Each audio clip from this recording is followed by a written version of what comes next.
क्या फिर छिड़ेगा युद्ध? न जेडी वेंस इस्लामाबाद आए हैं, ना ही ईरानी दल। क्या सीजफायर खत्म होने को है या फिर युद्ध छिड़ने वाला है? नमस्कार, आप देख रहे हैं न्यूज 18 का डिजिटल प्लेटफॉर्म। मैं हूं आपके साथ श्रुति श्रीवास्तव। ईरान अमेरिका के बीच चल रहे युद्ध में अब तक काफी नुकसान हो चुका है। दोनों ही पक्ष चाहते हैं मामला सुलह तक पहुंचे, लेकिन मुश्किल ये है कि इसमें झुकेगा कौन। दरअसल अमेरिका, इजरायल और ईरान के बीच जारी युद्ध को खत्म करने के लिए कूटनीतिक कोशिशें अभी भी अनिश्चित बनी हुई हैं। ईरान ने साफ कहा है कि वह धमकियों के साए में किसी भी तरह की बातचीत नहीं करेगा। वहीं डोनाल्ड ट्रंप ने दोहराया है कि ईरानी बंदरगाहों पर लगी नाकाबंदी तब तक जारी रहेगी जब तक तेहरान किसी समझौते पर राजी नहीं होता। इन हालात के बीच अगली वार्ता को लेकर स्थिति स्पष्ट नहीं है। फिलहाल अमेरिका ने संकेत दिया है कि वह बातचीत के लिए अपना प्रतिनिधिमंडल इस्लामाबाद भेजने की तैयारी कर रहा है, जबकि ईरान की ओर से अभी अंतिम फैसला नहीं लिया गया है। सूत्रों के मुताबिक अमेरिकी प्रतिनिधिमंडल जल्द ही पाकिस्तान पहुंच सकता है, जहां इस संघर्ष को खत्म करने पर चर्चा होगी। वहीं ईरान अमेरिका बातचीत में अब तक क्या क्या हुआ है वो सिलसिलेवार तरीके से समझाते हैं। व्हाइट हाउस के मुताबिक इस प्रतिनिधि मंडल का नेतृत्व उपराष्ट्रपति जेडी वेंस करेंगे। उनके साथ मिडिल ईस्ट के विशेष दूत स्टीव विटकॉफ और ट्रंप के दामाद जेयर्ड कुशनर भी शामिल हो सकते हैं। संभावित उच्च स्तरीय दौरे को देखते हुए इस्लामाबाद में सुरक्षा व्यवस्था पहले से कड़ी कर दी गई है। ईरान की तरफ से भी कुछ हलचल दिख रही है, लेकिन उसकी भागीदारी शर्तों पर निर्भर बताई जा रही है। रिपोर्ट्स के मुताबिक ईरानी संसद के अध्यक्ष मोहम्मद बाघेर कालिबाफ इस प्रतिनिधिमंडल का नेतृत्व कर सकते हैं। हालांकि उनका शामिल होना इस बात पर निर्भर करेगा कि क्या जेडी वेंस भी वार्ता में मौजूद रहेंगे। इससे पहले इस्लामाबाद में हुई बातचीत का कोई ठोस नतीजा नहीं निकल पाया था। दोनों पक्षों ने एक दूसरे पर सीजफायर के उल्लंघन के आरोप लगाए थे। ऐसे में अब होने वाली संभावित वार्ता पर पूरी दुनिया की नजरें टिकी हैं, क्योंकि यही बातचीत इस क्षेत्र में शांति की दिशा तय कर सकती है। वहीं यूनिवर्सिटी ऑफ तेहरान में एसोसिएट प्रोफेसर जोहरान का कहना है कि ईरान फिलहाल लड़ाई दोबारा शुरू करने से बचना चाहता है, लेकिन उसे लगता है कि वह मजबूत स्थिति में है और जरूरत पड़ने पर फिर से युद्ध के लिए तैयार है। उन्होंने डोनाल्ड ट्रंप का जिक्र करते हुए कहा कि वह अक्सर चेतावनियां और सख्त बयान देते हैं, लेकिन असली स्थिति को देखना जरूरी है। खराज़मी ने जोर देकर कहा है कि ईरान अपने रुख पर कायम है कि धमकियों के माहौल में कोई बातचीत नहीं होगी। उधर अमेरिका में डेमोक्रेट्स ट्रंप की वॉर पावर काटने के लिए कुछ भी करेंगे। चक शुमेर ने कहा है कि डेमोक्रेट्स एक बार फिर वोटिंग करवाएंगे ताकि डोनाल्ड ट्रंप के ईरान के साथ चल रहे युद्ध को रोका जा सके।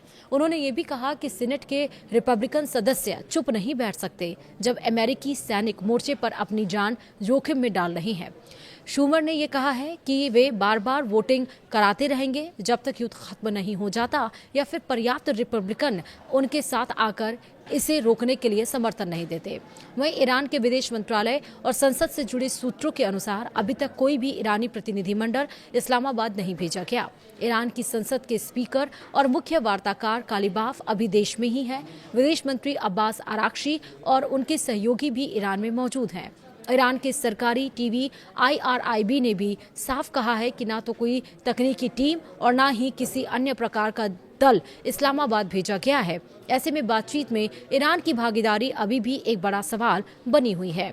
वहीं अमेरिका के उपराष्ट्रपति जेडी वेंस के बुधवार को इस्लामाबाद की उम्मीद है।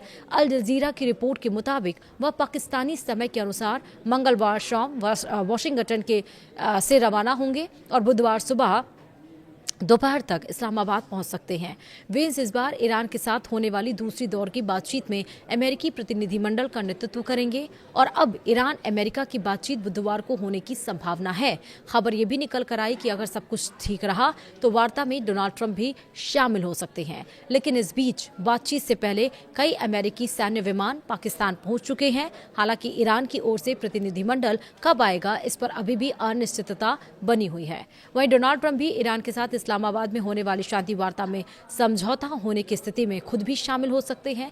अभी ये साफ नहीं है कि वे प्रत्यक्ष रूप से आएंगे या फिर उनकी प्रेजेंस ऑनलाइन होगी। न्यूज एजेंसी रॉयटर्स के मुताबिक एक पाकिस्तानी सूत्र ने कहा है कि बातचीत आगे बढ़ रही है और बुधवार को होने की पूरी संभावना है। इस बीच ट्रंप का वार्ता में शामिल होना एक बड़ा अपडेट है, क्योंकि अब ईरान ने भी इस्लामाबाद आने के लिए हामी भर दी है। वहीं तेहरान और वाशिंगटन के बीच 2 हफ्ते का युद्ध विराम बुधवार को खत्म हो रहा है। ट्रंप पहले ही कह चुके हैं कि इसे आगे बढ़ाए जाने की संभावना बहुत कम है, लेकिन इसके साथ साथ ईरान भी ये कह चुका है कि मुझे अमेरिका के ऊपर विश्वास नहीं है।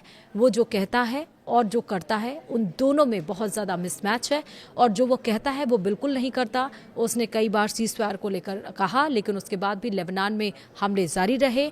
स्ट्रेट ऑफ हॉर्मुज को खोलने की बात कही गई, लेकिन अमेरिका ने अपने सैनिकों को वहाँ पर डिप्यूट किया। स्ट्रेट ऑफ हॉर्मुज पहले सुरक्षित था, इसराइल और अमेरिका के युद्ध के बाद से ये असुरक्षित हो गया है, और बिना अपनी शर्तों के साथ वो प्रत्यर्पण नहीं करेगा, घुटने नहीं टेकेगा। तो कुछ ऐसी संभावनाएं जरूर निकलकर एक साइड में आ रही हैं, जिससे ये पता चल रहा है कि अमेरिका, इजराइल और ईरान की जो बैठक इस्लामाबाद में फिलहाल होने जा रही है, क्या पाकिस्तान इस बार वो भूमिका निभा पाएगा? क्या वो तीनों कंट्रीज को कॉन्फिडेंस में ले पाएगा या फिर नहीं? क्योंकि सीज़फायर 22 अप्रैल को खत्म हो रहा है और दुनिया की नजरें टिकी हुई हैं इस बातचीत पे कि क्या ये सीज़फायर आगे बढ़ेगा या फिर नहीं, क्योंकि अमेरिका पहले कह चुका है कि अगर ये सीज़फायर आगे नहीं बढ़ा तो हमला इस बार इतना घातक होगा कि ईरान भी देखता रह जाएगा, और कोई कभी ऐसा सोच भी नहीं सकता इतना ज़बरदस्त हमला किया जाएगा। फिलहाल वीडियो में इतना ही। नमस्कार।